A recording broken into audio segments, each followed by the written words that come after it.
hesitant, it's gone, and today we'll be doing my MLB Postseason Predictions video. I'm going to keep this introduction a little bit shorter, so just remember, if you enjoyed, please remember to like, share, and subscribe, and comment down below new video ideas.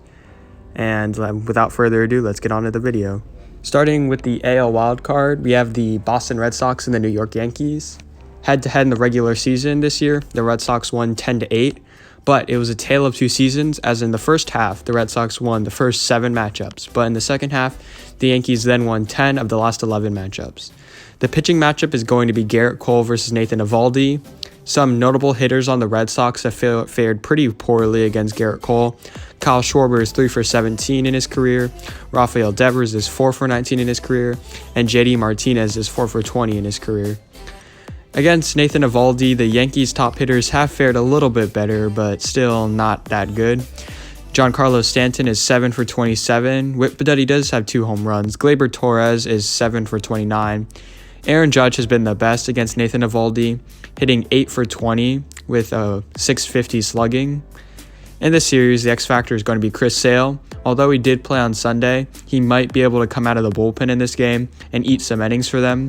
But without him, the Yankees do have the better bullpen, and they already have the better starting pitcher on the mound, so I have the Yankees winning this thing.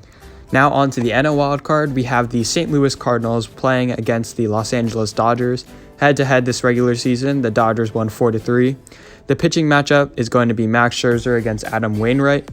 Some of the best St. Louis Cardinals batters have fared pretty terribly against Max Scherzer. Goldie has only hit 156, going 5 for 32 against Scherzer. Arenado is 2 for 10, and Yadier Molina is an abysmal 1 for 17. Nobody on the Dodgers has played that much against Adam Wainwright. The only real one is Trey Turner, who's gone 5 for 14 against him, that leading to a .357 batting average. In this game, the X factor is Jack Flaherty. He's going to be coming out of the pen, and if he can eat a couple innings against a great Dodgers lineup that doesn't really have the best numbers against him, then the Cardinals offense could win if they get Max Scherzer out of the game early. However, unless everything breaks right for the Cardinals, I think the Dodgers win. Now on to the ALDS, we have the Chicago White Sox at the Houston Astros. Head-to-head, the Astros won the regular season 5-2. All we know is that in Game 1, Lance McCullers Jr. will be starting. Now, both the White Sox and the Astros have some excellent lineups with a unique blend of contact and power hitters, but the Astros probably deserve the nod here as they have multiple hitters who had really great seasons in Yordan Alvarez, who hit 33 home runs, and Yoli Gurriel and Michael Brantley. However, the White Sox pitching is better, and especially their starting pitching, as a big three of Carlos Rodon, Lance Lynn, and Lucas Giolito are better than the combination of Zach Greinke, Framber Valdez, and Lance McCullers. The X factor here in this series is the combination of Liam Hendriks and Craig Kimbrell. They should be able to lock the game up if the White Sox are leading after 7 to 8 innings, which they probably should with their great starting pitching. I have the White Sox winning in 4 games here. In this ALDS series, we have a matchup of 2 teams from the American League East, and the New York Yankees and the Tampa Bay Rays. Head-to-head in the regular season, the Rays won 11-8.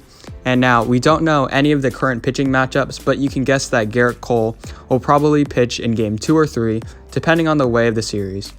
Even though the Yankees lineup is a little bit banged up right now, I still have them getting the slight edge over the Rays in terms of their star power of Gallo, Stanton, and Judge, as it tops the Rays' Brandon Lau and Wander Franco.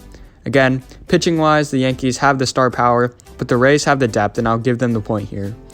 The Rays' bullpen is a little banged up right now, but their depth and talent are better than the Yankees, and the relievers that they gave up in the trade deadline might haunt them in the end. I think the X factor here is Wander Franco. He is currently the heart of the Rays lineup, and even though he's only a rookie, I believe that the Rays' postseason hope are with him. I have the Rays winning in 5 games here. Now moving on to the NLDS, we have the Atlanta Braves and the Milwaukee Brewers. In the regular season, they split the series 3-3. We know that in Game 1, it's going to be Charlie Morton versus Corbin Burns, and we know that Max Fried will be starting for the Braves in Game 2. So looking at the teams, we'll start with pitching, and it's the most obvious one as the Brewers here, and their big three of Burns, Woodruff, and Peralta. And even their 4th and 5th starters in Adrian Hauser and Eric Lauer are above average and could be some vital long relievers in the series. At the trade deadline, the Braves surprised almost everyone by making basically an entirely new outfield, and they proved me wrong by making the playoffs with that outfield. They now have one of the best and deepest lineups and they take the point of the lineups over the Brewers. While hitters, the only widely known Brewers reliever, Boxberger, Suter, and Hunter Strickland all had amazing regular seasons, and they have the bullpen depth here. The X factor here is Christian Yelich. The Brewers need him to return to his MVP form, and otherwise, a Brewers lineup is looking very lackluster.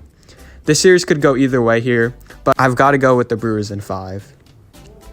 The other NLDS matchup would be teams from the West in the Los Angeles Dodgers and San Francisco Giants. In the season series, the Giants won 10-9 barely.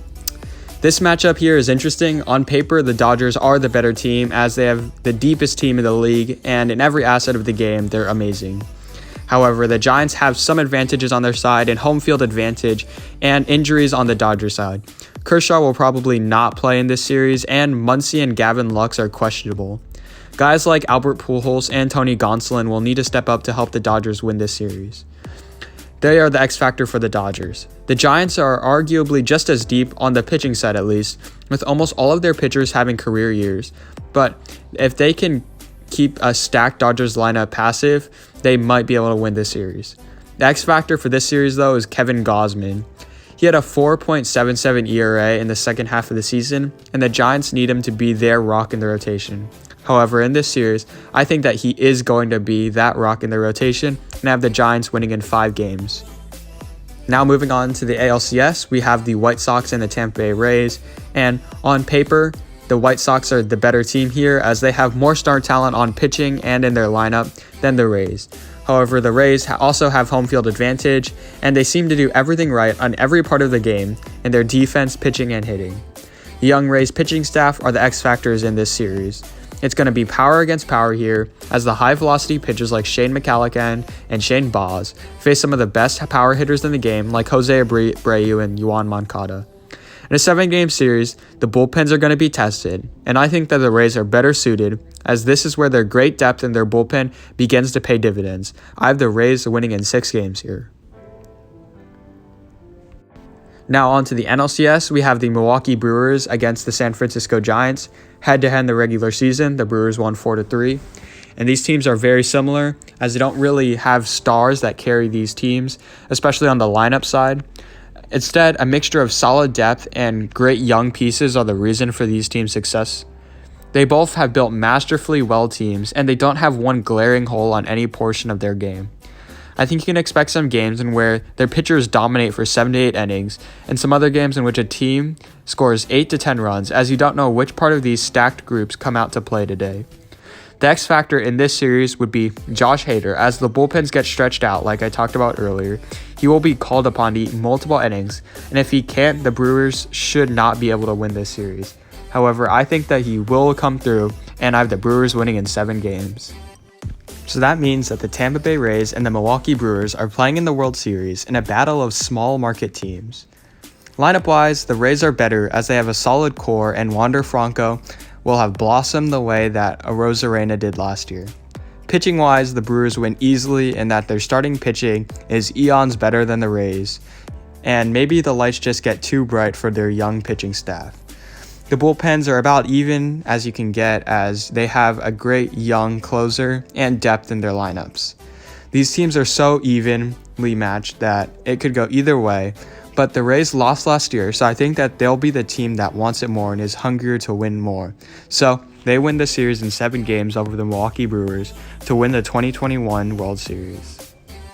Thank you guys so much for watching. Remember, if you enjoyed, please like, share, and subscribe, and comment down below new video ideas. You can also comment down below your predictions for the 2021 MLB playoffs. And yeah, see you guys next time. Bye.